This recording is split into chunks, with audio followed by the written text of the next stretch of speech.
kita ada 77 MTH dipersilakan. Selamat sore, Shalom Bapak Ibu Saudara sekalian. Sebelum kita membaca firman dan juga beberapa uraian yang akan saya sampaikan pada sore hari ini, mari terlebih dahulu kita berdoa.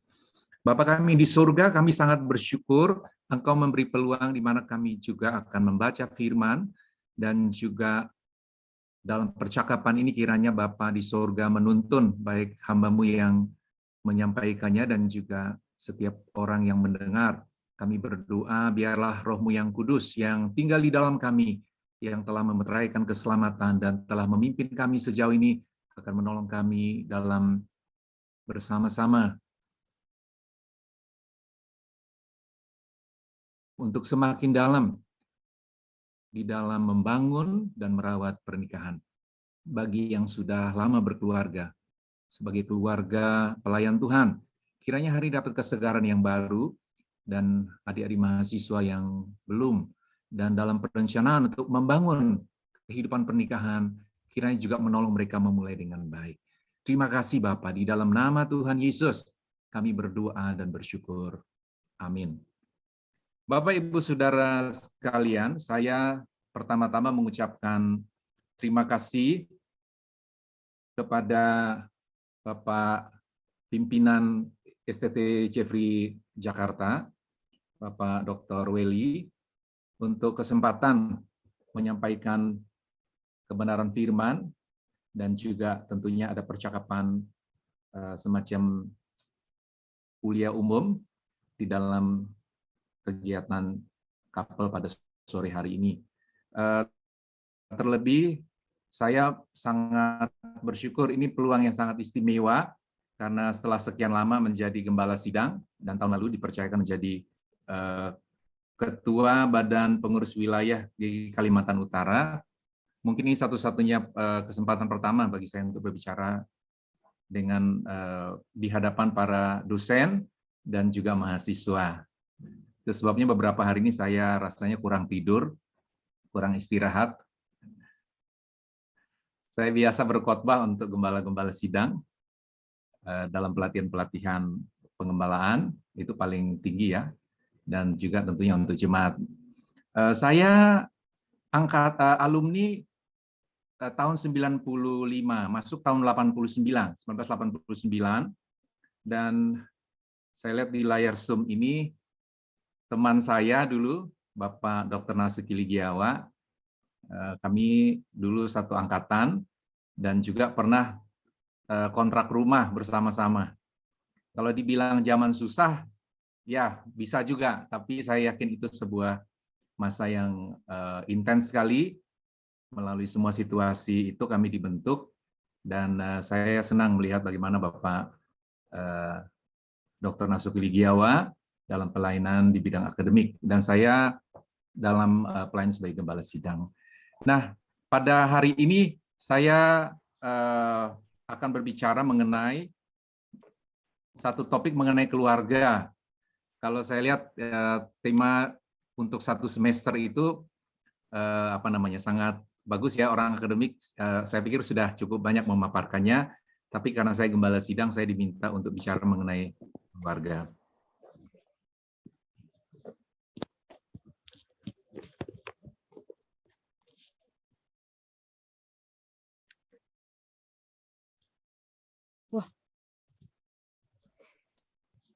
Membangun dan merawat pernikahan pelayan Tuhan. Membangun dan merawat pernikahan pelayan Tuhan.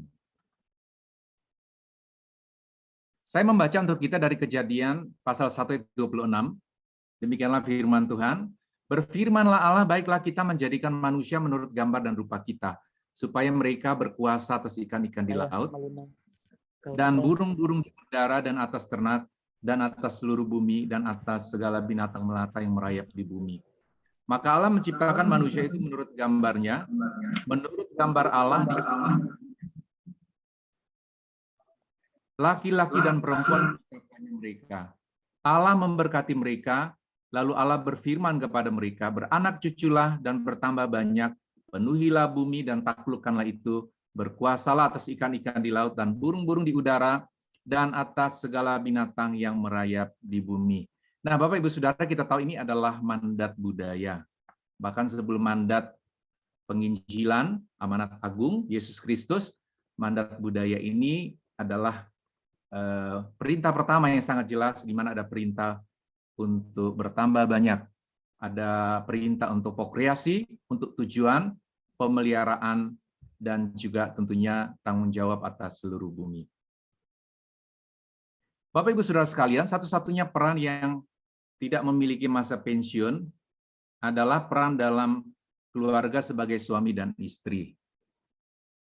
Jadi seberat-beratnya perjalanan pernikahan, seorang suami, seorang istri tidak bisa minta pensiun dini, ya. Dan ini menunjukkan kepada kita bahwa hal ini sejalan dengan kebenaran firman bahwa ikatan ini bersifat permanen. Di mana di dalam Maliaki pasal 2 ayat 13 sampai 16 menyatakan bahwa Allah membenci ketidaksetiaan, dan dengan demikian juga bahwa Allah membenci perceraian. Dalam Matius 19, Yesus juga berkata dan firman-Nya, sebab itu laki-laki akan meninggalkan ayah dan ibunya dan bersatu dengan istrinya, sehingga keduanya menjadi satu daging. Demikian mereka bukan lagi dua, melainkan satu. Karena itu apa yang telah dipersatukan Allah tidak boleh diceraikan manusia. Ini menunjukkan betapa Allah menunjukkan ikatan pernikahan adalah sesuatu yang bersifat permanen. Yang kedua, bahkan jika terjadi perceraian yang disebut dalam Matius 19 ayat 8 sebagai ketegaran hati, maka Paulus menyatakan dalam 1 Korintus pasal 7 bahwa mereka harus tetap hidup tanpa pasangan dan atau berdamai kembali. Sebagaimana firman Tuhan berkata 1 Korintus 7 ayat 10, kepada orang-orang yang telah kawin bukan aku tetapi Tuhan perintahkan supaya seorang istri tidak boleh menceraikan suaminya, dan jikalau ia bercerai ia harus tetap hidup tanpa suami atau berdamai dengan suaminya, dan seorang suami tidak boleh menceraikan istrinya. Jadi terlepas dari berbagai penafsiran setiap pribadi mengenai teks firman, tapi kita tahu urutan-urutan ini sangat jelas sampai kepada Paulus menunjukkan seandainya atau sekiranya terjadi perceraian oleh karena ketegaran hati, maka ada prinsip yang harus dipegang oleh setiap pengikut Yesus. Jika demikian, seriusnya pernikahan ini sehingga setiap orang yang memasukinya diminta untuk membuat pernyataan di hadapan Tuhan dan saksi-saksi. Ada janji nikah. Dan dengan komitmen atau janji setia sepanjang usia. Bahkan hal ini adalah satu-satunya relasi manusia yang harus bertahan sampai mati. Untuk menjadi mahasiswa STTJ Jakarta, saya pikir nggak ada kan, bikin pernyataan di hadapan Tuhan dan saksi kita tanda tangan begitu ya, menyatakan hanya maut yang dapat menghentikan kita menjadi mahasiswa Jeffrey ya. Ini bahaya sekali ya.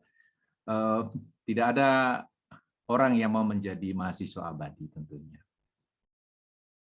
Sedemikian pentingnya pernikahan sehingga menjadi indikator spiritualitas, bahkan persyaratan moral sebagai pelayan Tuhan dalam jemaat. Nah ini juga Bapak Ibu, dari 1 Timotius pasal 3 ayat 2, 4, 5, sampai 13, yang berkaitan dengan pengelolaan keluarga, pernikahan, dinyatakan, jikalau seorang tidak tahu mengepalai keluarganya sendiri, bagaimanakah ia dapat mengurus jemaat Allah? Dan ditegaskan bahwa haruslah juga suami dari satu istri dan mengurus anak-anaknya dan keluarganya dengan baik agar mereka dapat bersaksi dengan leluasa. Dalam persyaratan baik untuk para diaken, kemudian juga para penatua atau penilik jemaat, ada semacam persyaratan begitu, persyaratan moral sehubungan dengan bagaimana pernikahannya, termasuk cara dia mengurus keluarganya.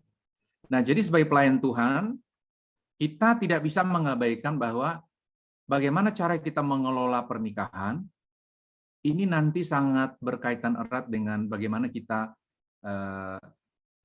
didengar, bagaimana kita dapat memberi pendampingan kepada keluarga-keluarga jemaat yang kita layani. Bahkan bagaimana kita mengelola pernikahan kita juga, kalau dalam konteks orang Israel dari Maleakhi 2 ayat 13 dan 14 ini ternyata berdampak pada doa bangsa. Demikian juga dalam 1 Petrus 3 ayat 7. Bahwa ini berdampak pada doa pribadi. Saya baca, demikian juga kamu, hai suami-suami, hiduplah bijaksana dengan istrimu sebagai kaum yang lebih lemah. Hormatilah mereka sebagai teman pewaris dari kasih karunia, yaitu kehidupan, supaya doamu jangan terhalang. Jadi sebaik-baiknya kita, kalau seorang suami, pendeta, pelayan Tuhan, tetapi kalau tidak memperlakukan pasangannya dengan baik, dalam arti urusan-urusan pernikahan tidak dikelola dengan baik, maka ini juga bisa menjadi hambatan di dalam pelayanan, khususnya di dalam pelayanan doa. Namun sayangnya, meskipun tadi kita sudah melihat bagaimana ikatan ini bersifat permanen, dan bahwa Allah menghendaki adanya kesetiaan terhadap pernikahan, dan ini mempengaruhi kehidupan dan pelayanan kita, namun sayangnya sebagian orang memulai dengan tujuan dan cara yang keliru, sehingga babak belur di awal pernikahan. Ya, jadi baru menikah dalam bulan-bulan awal atau tahun-tahun pertama bisa banyak masalah. Atau sebagian lagi memulai dengan baik, namun kurang perawatan rutin. Ibarat bisa membeli sesuatu yang mahal dengan investasi yang besar, tapi dalam jangka panjang tidak melakukan perawatan, sehingga hal-hal yang besar yang sudah membutuhkan investasi sangat besar pada awalnya tidak bisa bertahan dalam jangka panjang. Nah, ini ada kabar buruk ya, kabar buruk bahwa kondisi pernikahan yang baik tidak selalu berhubungan atau berjalan lurus dengan pengetahuan teologis atau status sebagai pelayan Tuhan. Saya yakin kita bisa memahami ini, bahwa menjadi mahasiswa STT, belajar mata kuliah rumah tangga Kristen tidak menjadikan ada kepastian bahwa kita ketika menikah dapat mengelola pernikahan dengan baik. Atau karena kita pendeta, gembala sidang, maka secara otomatis dalam mengurus keluarga kita akan lebih baik daripada orang lain. Ini kabar buruk ya, bahwa ini tidak selalu berhubungan lurus dengan pengetahuan teologis atau status sebagai pelayan Tuhan. Nah, ini beberapa kesalahan yang paling lazim dalam merencanakan pernikahan dan dalam menjalani pernikahan.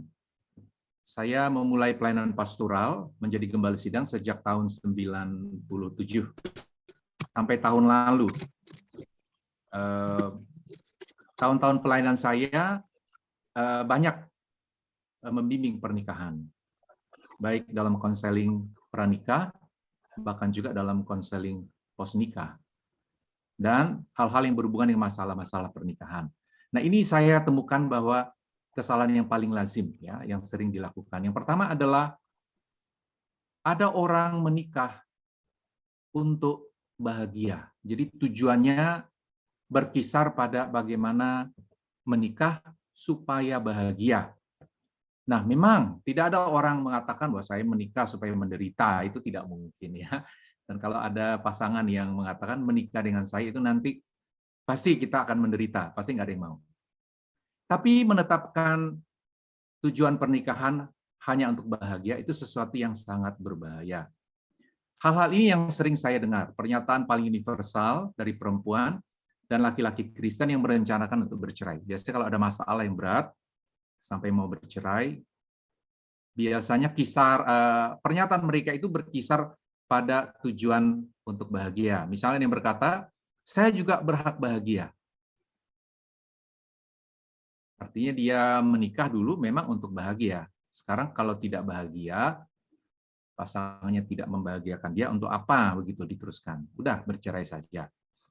Atau yang kedua, seringkali orang-orang mengatakan, saya anak Tuhan, jadi Bapa di surga juga menghendaki saya menikmati hubungan pernikahan yang bahagia. Wah, ya. Jadi dia berkata, saya anak Tuhan, Bapa di surga juga menghendaki saya menikmati hubungan pernikahan yang bahagia. Nah, kalau saya tidak bahagia dalam ikatan pernikahan ini, itu artinya saya berhak juga untuk bercerai. Ya. Atau ada yang mengatakan Tuhan tidak buta, puji Tuhan, akhirnya terbuka kedok suami saya ya atau istri. Itu sebabnya saya ceraikan daripada saya menderita, lebih baik berpisah, baik-baik ya. Jadi ini pernyataan yang universal sekali ketika orang putus asa. Nah, pernyataan-pernyataan ini timbul oleh karena menikah untuk tujuan bahagia. Jadi kalau tujuan pernikahan ini hanya pada kisaran untuk mencapai kebahagiaan, yang terjadi adalah sebagian besar memulai dengan pikiran bahwa pernikahan adalah untuk menjadi semakin bahagia. Jadi waktu pacaran dulu sudah bahagia, nikah ya harusnya lebih bahagia lagi. Atau tujuan yang keliru membuat putus asa ketika kurang atau tidak tercapai tujuannya. Nah, memang tujuan kebanyakan orang melalui pernikahan adalah ingin bahagia. Salah satunya adalah bahagia apabila punya keturunan. Tapi kalau nggak punya keturunan, tujuan tidak tercapai, tidak bahagia, kalau gitu gimana? Ya? Atau mungkin nggak punya anak laki-laki, tujuan dia untuk marga, meneruskan keturunan. Begitu nggak punya anak laki-laki, berarti tidak bahagia. Kalau gitu bagaimana? Mau menikah lagi sampai ada anak laki. Atau tujuannya berbahagia sampai kakek nenek. Ada juga yang seperti itu. Atau dapat menyalurkan kebutuhan seksual secara aman, supaya tidak kesepian dan punya teman di rumah. Atau hal-hal yang sederhana seringkali dihubungkan dengan domestic support, agar ada yang mengurus dirinya di rumah, memasak, mencuci, merapikan, dan sebagainya. Atau ada juga yang berpikir menikah agar dapat hidup lebih bertanggung jawab dan teratur. Nah, saya tidak tahu ini mahasiswa-mahasiswa ST Jeffrey, tapi kadang-kadang orang ketika merencanakan pernikahan hanya pada kisaran tujuan orang kebanyakan, seperti yang tadi saya sebutkan. Nah, menurut Yakub Susabda, pernikahan seharusnya bukan sekedar untuk bahagia, tapi pertumbuhan, growth. Saya baca tujuan pernikahan Kristen adalah growth, pertumbuhan. Pernikahan adalah alat sarana yang Allah tetapkan supaya manusia terpaksa bertumbuh menjadi semakin dewasa. Dan demikian manusia dapat semakin layak menjadi partner rekan kerja Allah. Bahkan pernikahan dapat menjadi kondisi yang kondusif untuk kehadiran dan karya Allah. Matius 18 ayat 20. Untuk itulah Allah menciptakan manusia dan mengikatkan mereka dalam ikatan pernikahan. Dan saya menyimpulkannya bahwa seharusnya ketimbang tadi tujuan orang kebanyakan yaitu untuk bahagia, maka seharusnya tujuan pernikahan Kristen adalah bahwa pasangan Kristen dibentuk untuk tujuan memuliakan Allah. Melalui bersekutu dengan pasangannya, bersekutu dengan Allah, dan hidup bersama untuk melayani Allah. Memuliakan Allah artinya merefleksikan hal-hal yang ada pada Allah melalui pernikahan kita. Apa itu? Allah kasih, maka dalam kehidupan pernikahan terpancar kasih Allah dalam cara seorang suami dan istri saling memperlakukan. Allah Maha Suci, Allah Kudus, maka dalam pernikahan juga terpancar. Ada refleksi yang jelas bagaimana kesucian di dalam hubungan tersebut. Yang kedua, kesalahan yang sering kali dilakukan adalah bahwa ada konsep kebanyakan orang bahwa mendapat pasangan yang cocok adalah kunci keberhasilan pernikahan. Konsep kebanyakan orang bahwa mendapat pasangan yang cocok adalah kunci keberhasilan pernikahan. Apa yang terjadi? Karena sulit mendapat yang cocok, akhirnya bisa tidak menikah karena mencari kecocokan. Atau bagi yang sudah menikah, setiap kali mengalami konflik, menganggap, oh ini karena memang tidak cocok menikah. Seolah-olah nasib begitu ya, nasib sial. Menikah, ini tidak cocok menikah. Padahal kecocokan atau kesesuaian sebelum menikah dapat bersifat semu. Karena ada kecenderungan manusiawi mengkompromikan sesuatu secara sengaja untuk tujuan keuntungan jangka panjang. Contoh, seorang laki-laki mungkin pada waktu masa pacaran dengan mudah menerima bahkan hal-hal yang bagi dia tidak terlalu menyenangkan, bersifat dari kekasihnya untuk tujuan jangka panjang supaya bisa menikah. Ya. Jadi sifatnya semu. Semua nampak cocok dan dengan lingkungan yang sesuai akan bertumbuh keyakinan bahwa inilah dia yang sesuai bagiku. Ya, bisa dalam situasi kampus, dalam pelayanan bersama, dalam kegiatan-kegiatan rohani, atau dalam kegiatan-kegiatan pelayanan. Ini bisa nampaknya semua cocok begitu. Wah, ini sudah ya sama-sama satu fakultas, jurusan yang sama, hobinya juga sama, jenis makanannya juga sama, begitu ya. Cara berpakaian juga sama, ya rasanya semua cocok. Tapi ini sekali lagi biasanya dapat bersifat semu. Ada mitos tentang kecocokan ya dalam pernikahan. Orang sering berpikir bahwa kekuatan sebuah pernikahan yang baik berasal dari suatu campuran orang yang tepat. Atau jika suatu pernikahan menjadi rusak, kita menyangka mereka adalah dua orang yang tidak tepat untuk bersatu dalam pernikahan. Kita harus jujur, biasanya kalau ada orang datang, ini gembala misalnya, dalam pembimbingan, itu secara cepat kita sudah mulai menilai, wah ini laki-lakinya begini, ya, yang perempuan begini, ini kayaknya kurang sesuai, ini kurang cocok ini.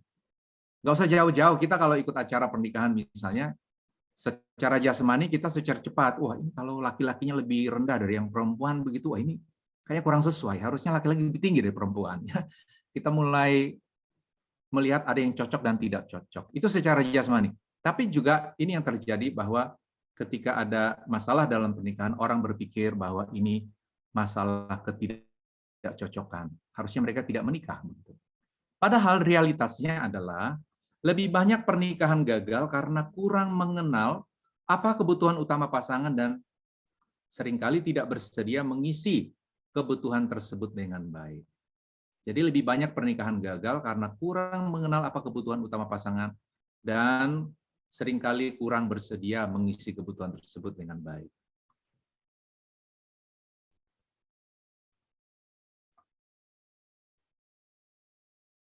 Kalau kita melihat mengapa orang memutuskan untuk menikah, kita tahu bahwa seseorang mau menikah itu karena menginginkan agar apa yang dirasakan atau diterimai selama masa pacaran atau masa perkenalan akan terus diperolehnya lebih banyak lagi dan tidak akan berakhir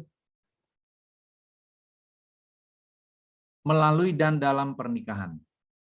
Jadi ada harapan bahwa nanti di dalam pernikahan akan lebih baik lagi.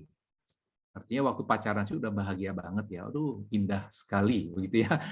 Harapan yang wanita, yang pria juga, wah nanti kalau sudah menikah pasti lebih menyenangkan. Ya, jadi ada harapan karena sebagian kecil dari needs, kebutuhan dia sebagai laki-laki dan perempuan sudah terpenuhi oleh pacar. Ya. Nah, harapan yang tinggi ketika akan menikah, seseorang memutuskan untuk mendapat kebutuhannya akan keintiman dari pasangannya secara eksklusif. Jadi waktu pacaran ini belum ada kebebasan begitu. Nanti pikirannya adalah nanti kalau sudah menikah pasti akan lebih baik. Kebutuhan yang hanya dapat dipenuhi dalam ikatan pernikahan dari dan untuk pasangannya. Jadi ada harapan yang kuat bahwa kebutuhan emosional yang terdalam akan terpenuhi oleh pasangan dalam pernikahan nantinya. Karena memang kita tidak menikah karena sangat mengenal satu dengan yang lain. Bukan juga karena kita telah mencapai tingkat komunikasi yang sangat hebat. Dan kebanyakan juga orang menikah bukan juga karena berhasil memecahkan masalah. Ya, hebat problem solving. Wah, ini sama-sama hebat. Waktu pacaran diskusi ya, pemecahan masalah. Kalau gitu kita menikah gitu ya. Orang tidak menikah karena bisa memecahkan masalah. Jadi jika ada masalah dalam pernikahan, mengapa kita selalu berpikir ini masalah komunikasi dan mencoba memperbaiki komunikasi? Padahal ketika keadaan memburuk, kita justru tidak suka berkomunikasi dan berkomunikasi dengan cara yang semakin buruk, sehingga memperburuk hubungan suami dan istri. Nah, karena itu kita tahu bahwa kecocokan, mengejar kecocokan, mencari orang yang cocok sebelum menikah, atau setelah menikah, kalau ada masalah kita pikir ini karena menikah dengan orang yang tidak cocok, seharusnya kita kembali kepada pemahaman bahwa ada needs, ada kebutuhan yang harus diisi oleh masing-masing pasangan terhadap pasangannya. Yang oleh desain Tuhan memang hanya dapat diisi oleh pasangannya dalam pernikahan. Harley Willard dalam bukunya Her Needs,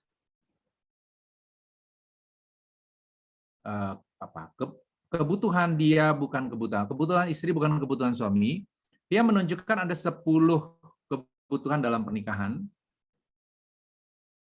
yang urutan prioritasnya itu berbeda dari antar suami dan istri. Jadi di dalam pernikahan ketika ada perubahan-perubahan yang tadinya merasa sangat cocok begitu, kok akhirnya jadi cekcok. Sekali lagi, tidak ada suami atau istri yang mau cekcok. Seperti mereka yang bergerak di parenting selalu menyatakan bahwa tidak ada anak yang mau rewel, tidak ada anak yang mau bermasalah. Tapi kalau needs, kebutuhan dasarnya ada yang tidak terpenuhi, anak itu menjadi rewel atau dia bermasalah. Nah, begitu dalam pernikahan. Jadi bukan soal cocok tidak cocok menikah, tetapi lebih kepada ketidakmampuan atau secara sengaja begitu tidak mengisi kebutuhan pasangan. Nah, dalam urutannya dikatakan bahwa need seorang istri nomor 1 adalah kasih sayang, affection, dan suami adalah pemenuhan seksual, sexual fulfillment. Jadi seorang istri merasa disayangi ketika ada kata-kata yang ramah, ada perhatian, ada bantuan, touching non seksual, dan hadiah. Sedangkan bagi suami, dia merasa disayangi, diterima apabila ada pemenuhan seksual. Ya. Demikian juga untuk nomor 2, misalnya untuk istri, percakapan. Needs untuk percakapannya lebih tinggi daripada laki-laki. Makanya dalam survei dikatakan 15 jam per minggu needs untuk ngobrol. Sedangkan bagi laki-laki kebanyakan percakapan hanya untuk mencapai tujuan sebagai jembatan begitu dan tidak merupakan kenikmatan itu sendiri. Sedangkan bagi istri ngobrol itu adalah sebuah kenikmatan. Lalu yang kedua adalah suami membutuhkan dukungan rekreasi. Nah, ini kalau diperhatikan untuk suami ada 5, yang paling bawah itu adalah ingin dikagumi, bahwa suami membutuhkan seorang istri yang mengagumi dia. Jadi dengan bertambahnya usia, yang tadi nomor 1 adalah sexual fulfillment, ini berubah naik.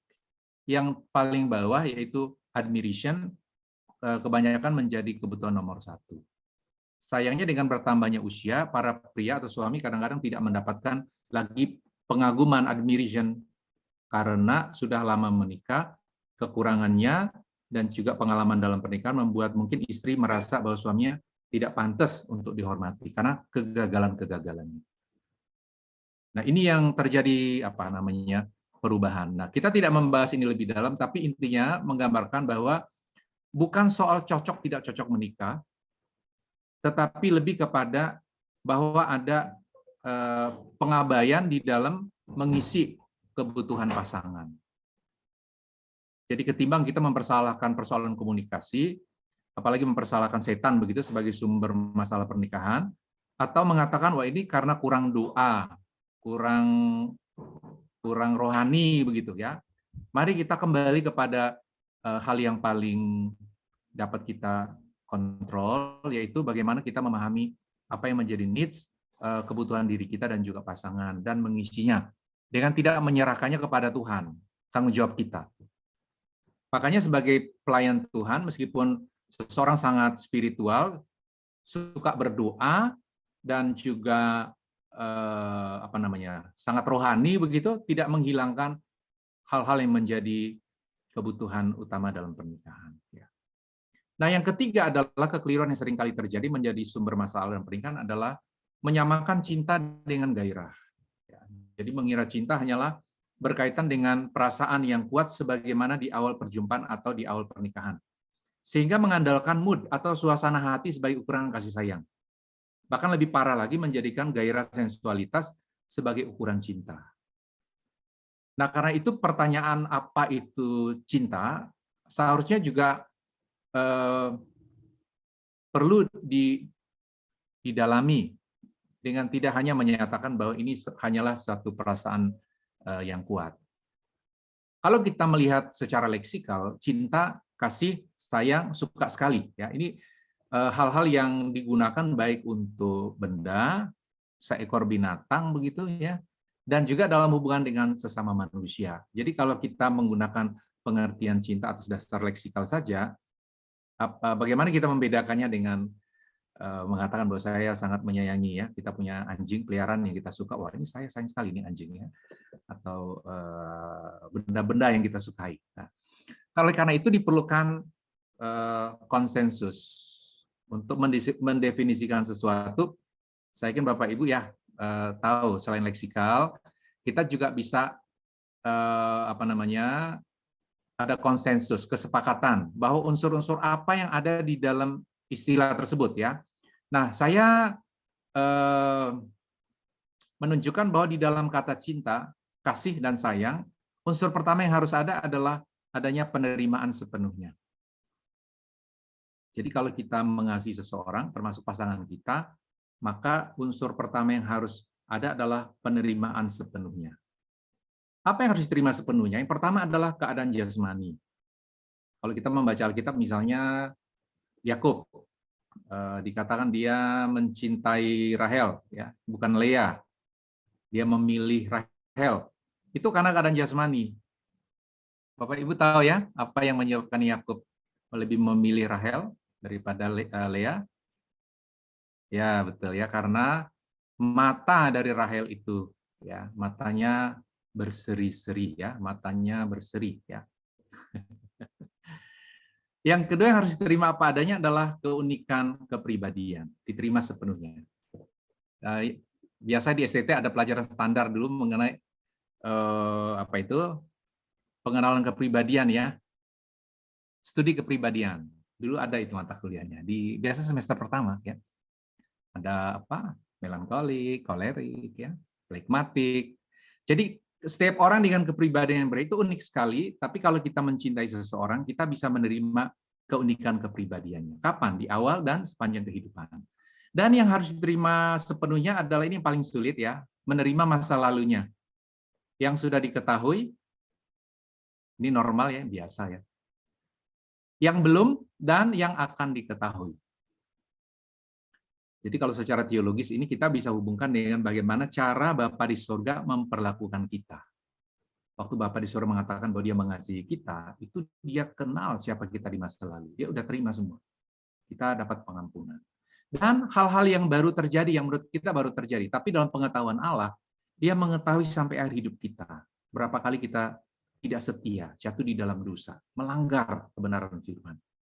Tapi kasihnya ditunjukkan dengan menerima kita sepenuhnya masa lalu kita, hari ini dan juga seperti apa kita, sampai kepada akhir kehidupan. Hebat sekali. Jadi kalau kita membuat semacam definisi mengenai apa itu cinta, maka salah satu unsurnya adalah penerimaan sepenuhnya terhadap masa lalu pasangan kita yang sudah diketahui, yang belum dan akan diketahui. Ini luar biasa ya, artinya secara total. Bahkan untuk hal-hal yang suatu waktu akan mengejutkan kita, membuat kita bisa berkata, wah, baru tahu saya, ya, kok bisa ya orang sebaik dia, misalnya dalam perkenalan awal, ternyata bisa juga berubah. Kegagalan-kegagalan yang baru dilakukan oleh pasangan. Tapi kalau mengasihi, sekali lagi ini bukan soal bergantung pada mood atau gairah, ya semacam perasaan yang kuat saya, tapi juga kesediaan menerima masa lalu, termasuk hal-hal yang baru kita temukan. Yang kedua di dalam cinta, ada unsur kerelaan berkorban. Sekali lagi teladannya adalah bagaimana Allah memperlakukan kita. Bagaimana Yesus yang mengenal kita secara sempurna, juga dia rela kurban ganti kita. Jadi ini unsur kedua dari cinta sejati. Dan yang ketiga adalah kalau kita mencintai seseorang, ada tekad membangun kedewasaan. Seperti Allah memperlakukan kita juga. Sudah terima kita, masa lalu kita, masa kini, masa depan.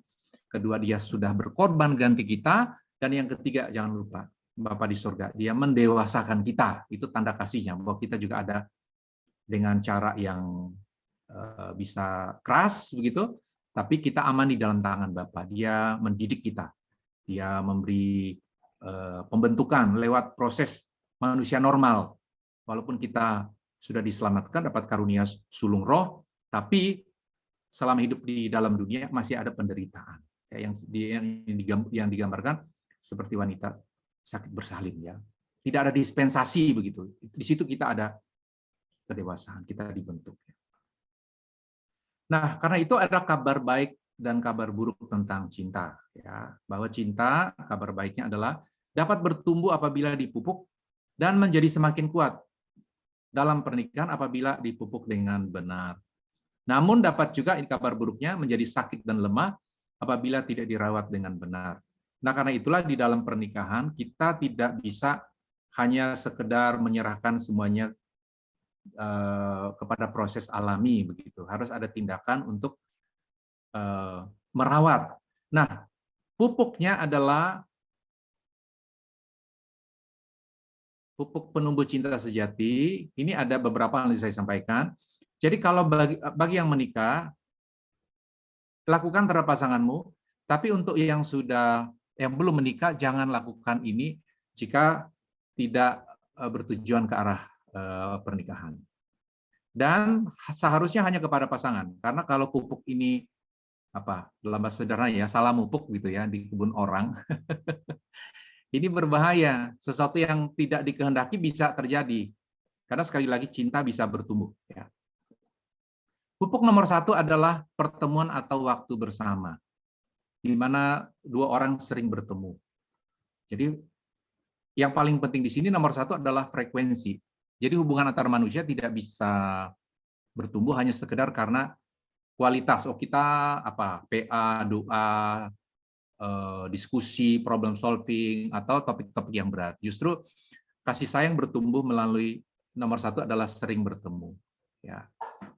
Nah itu sebabnya dalam pelayanan secara umum, saya pikir awasan ini sudah sering disampaikan bahwa untuk mereka yang orang yang bermasalah, maka pembimbing baik itu gembala sidang atau siapapun seharusnya tidak melakukannya dengan lawan jenis, karena dalam jangka panjang frekuensi sering bertemu walaupun tidak ditujukan untuk tumbuhnya cinta, nanti bisa terjadi ikatan emosional yang muncul secara perlahan-lahan. Atas dasar apa? Yang tadi, karena cinta adalah penerimaan sepenuhnya keadaan jasmani, keunikan kepribadian, masa lalu.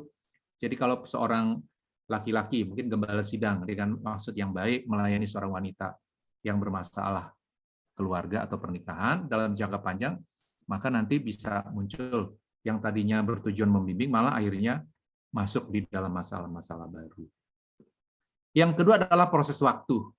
Jadi cinta sejati memerlukan proses waktu. Tidak bisa dalam satu pesta seminggu begitu, dalam sebuah retreat, masa orientasi misalnya, atau di satu semester begitu bertemu langsung bilang saya mencintaimu. Harusnya ini ada proses waktu, ya. Mengapa? Karena boleh jadi yang disebut cinta hanya terjadi karena situasi begitu, ya. Harusnya ada ujian waktu, diperpanjang lagi masa kenalnya, masa waktu untuk memutuskan untuk berpacaran atau sampai kepada pernikahan.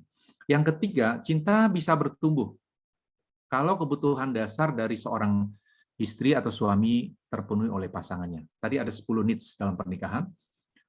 Jadi sekali lagi kita kembali kepada apa yang dapat dikontrol oleh kita sebagai suami dan istri. Apa needs pasangan kita isi. Yang keempat adalah keputusan atau komitmen untuk tetap mencintai atau tetap setia. Karena situasi berubah-ubah, perasaan kita juga demikian. Tapi kalau ada berpegang kepada janji setia, karena kita tahu ini adalah ikatan permanen yang sudah ditetapkan oleh Allah, maka seberat-beratnya masalah dalam pernikahan kita masih berupaya untuk bagaimana memulihkannya.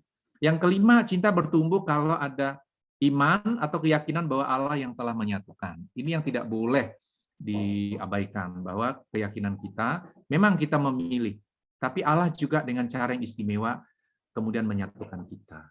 Jadi sekali lagi, kita ada tanggung jawab kepada Allah yang telah menyatukan. Yang keenam, kebersamaan dalam tekanan hidup. Cinta juga bertumbuh kalau bisa melewati persoalan-persoalan. Itu sebabnya kita meskipun ada derita dalam pelayanan kesulitan-kesulitan, seharusnya ini momen di mana suami istri sebagai pelayan Tuhan kita bisa bertahan, karena ini cara Tuhan juga untuk menolong cinta kita bisa bertumbuh ya melalui kebersamaan dalam tekanan hidup. Sayangnya orang di sini kadang menyerah atau saling mempersalahkan sehingga energi habis, hidup hanya untuk saling mempersalahkan atau merasa telah memilih orang yang salah dalam pernikahan. Dan yang terakhir, cinta bisa bertumbuh kalau ada persamaan tujuan hidup. Nah, khususnya dari mahasiswa, ya tentunya jangan lupa, ini sering diungkapkan dulu bahwa tujuan hidupnya harus sama untuk hidup memuliakan Allah dengan nilai-nilai kerajaan Allah yang kuat. Karena sebagai pelayan Tuhan nanti tentunya kita ada tanggung jawab besar untuk mengurus pernikahan dengan baik. Nah, karena itu sebagai pelayan Tuhan, bagi yang sudah menikah, saya terus mendorong, bertahanlah dalam pernikahan yang sudah tengah dibangun, rawatlah dengan baik, kenali kebutuhan pasanganmu dan isilah.